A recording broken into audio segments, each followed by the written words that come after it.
What's up, everybody? Welcome back to a Chi-Town Blitz / 6-Man Blitz, everything Blitz episode.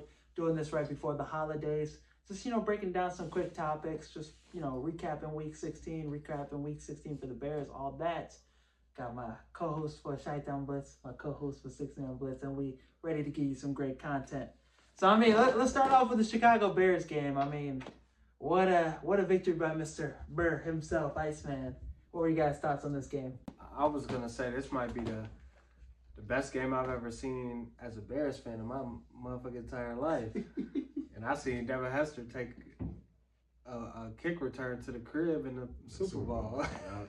So it says a lot, you know what I'm saying, to where we at and where we're headed. So, and it was a game where, belief, hope, something that wasn't in this physical world manifested itself into reality. And I'm just blessed that we was on the right side of the football gods on Saturday night.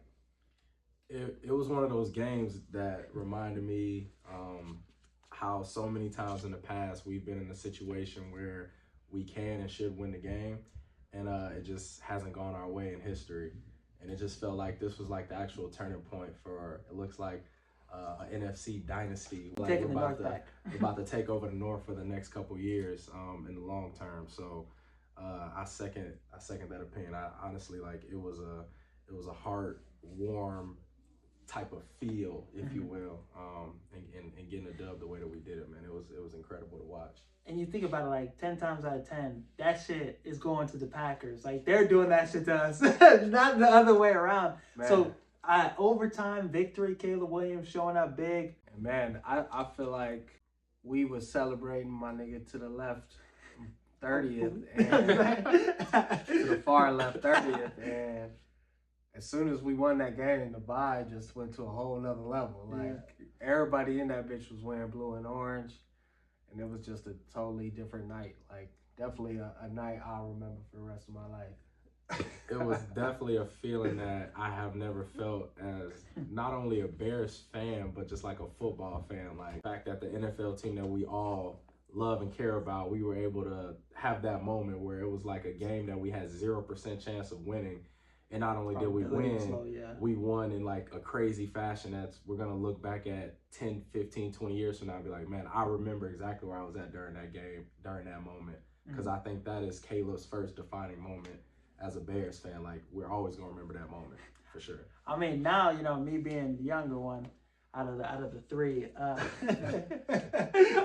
all I have is, really poor memories. Aaron Rodgers breaking his collarbone, damn near coming back and still beating us with Khalil Mack. Man. That game, just a lot of moments. Randall Cobb, couple touchdowns, beating us late. Chris Conte getting his ass toasted. All I have is just bad memories. And this was peak, I don't remember the whole Super Bowl, Devin Hester returning it, 4-touchdown opening kick, none of that.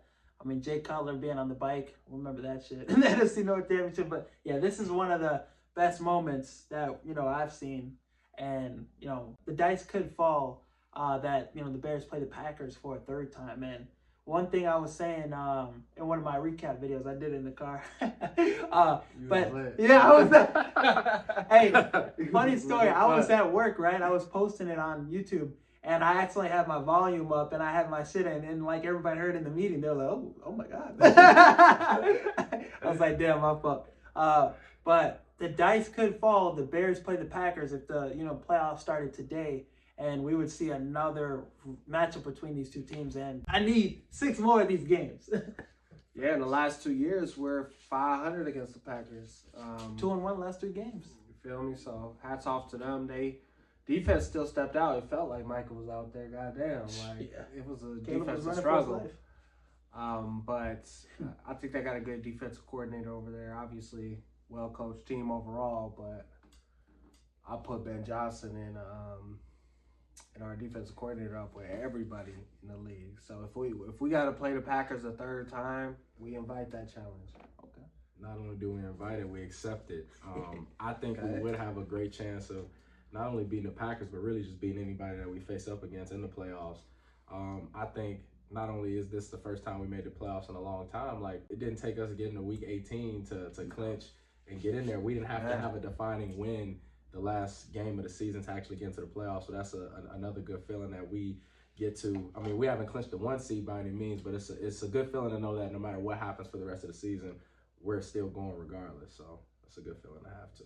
Oh yeah, we hyped this shit. I think the Bears, we should be confident about that game now, because I'm confident anytime Iceman got the ball fourth quarter against anybody. I don't care who it is. Tom Brady out there. It don't matter. He got that it factor, you feel me? That Jordan, you know, that ice in his veins. That thing you look for, that killer instinct. You can't coach that shit. No, you can't coach it. Not only that, I mean, it's nice to see that, man. Not only is Caleb playing at an all-time high level, I mean, what's been our Achilles heel the entire last few years, like the O-line. Our defense has been carrying us for years. And the fact that not only are we having like collective like victories, like we're doing it together. The play call has been amazing on both sides of the ball. Defense been balling out. Offense, special teams, like everybody has participated in our victories. So it just feels good to see that it's not one side of the ball carrying either side. It's like the full unit that's doing it. A lot of complimentary ball going on. Special teams. Whatchamacallit, Hightower, we've been on his ass, but got an onside kick. One thing I've been Cairo. Cairo. Crazy. So my bad, Cairo. Last video. He was trying to send his ass back to Spain. Every time I get on the nigga ass, he hoops. So hey, keep doing that's it. That's what it takes. You feel who you trying to call out next? Keep doing it. I mean, shit, maybe who else? Montez Sweat, get on his ass. He is. That nigga still dropping balls, but he caught a few balls, laid down the stretch. I mean, that throw on the run to him, Caleb put a little zip on it. He caught that motherfucker. So, and that one touchdown he had. Was it against the Packers where he had it in the end zone? Yeah, that was one of the best catches and best throws I've seen all time. So you talked about people stepping up. DJ Moore, dude, I had to cut out the part on the last video I was about to post today. You were like, hey, I need DJ Moore out the building. Oh damn! So it ain't just me. I cut that out. Don't worry. Okay, cool. Thank you. Don't post that. No, I really felt that way, and I guess it had nothing to do with his skill set. Like we know he's super talented, but he hasn't been that featured in the offense this year, like we would expect. He hasn't been like our true number one, but he's being paid like a true number one. 100%. So my point in saying that was basically not saying he's not talented, but saying if we're not going to feature him in the offense, let's put that money elsewhere where we're not like wasting it on a guy who's getting 1-2 targets a game, putting up 0 to 3 fantasy points. Like let's put that money elsewhere. That's basically what I was saying. But shout out to DJ Moore, man. Like J Huff said, man, whenever we talk shit about somebody, they clearly show up and ball out. So I'm gonna keep talking shit. And I think that was like the silver lining with having Odunze and Burden out was finally getting that chemistry between Caleb and DJ Moore. I feel like that was something that was lacking because, to your point, the talent's always been there. He's damn near had 1,000 yards regardless who was throwing him the ball. So why is that not the case when he's getting paid the most out of the receiver room? So I'm just happy that seems like there's a lot of chemistry there, especially down the stretch. You know, not just the home run ball to win the game, but that deep over that they completed that was contested. Dude, yeah, that one great catch over the middle. Great fucking catch, great fucking throw.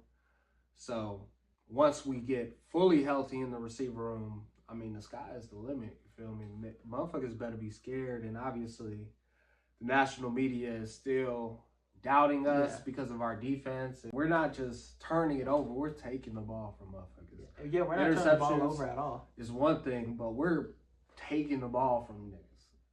In the goal line, 0 for 5 in the red zone, the Greenbay was like.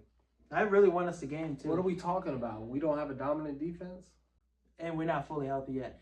I don't want to hear shit about the Packers' injuries. Their coach is elite. We was injured too. Malik Willis. I mean, I think he deserves a starting job somewhere next year. He was playing. Man, Malik Willis came in the game, and it was like we didn't have a game plan for him. Like, oh snap! Like we weren't expecting a quarterback to say hike and just take off running. We got a problem with backups. We didn't know at first. We didn't really know what to do with him. I mean, every time he said hike and he didn't find nobody, he was running for the first down every time. So that kind of caught us off guard. But I was glad to see in the second half, like we did make some adjustments and we were able to like kind of stop that a little bit more than we were doing the first couple drives that he was in the game. Defense definitely buckled down. But I would want him to get an extension done with, Keenan Allen. I would want him to stay with the Chicago Bears for maybe 2 or 3 more years because he's coming off his best season last year with the Chargers.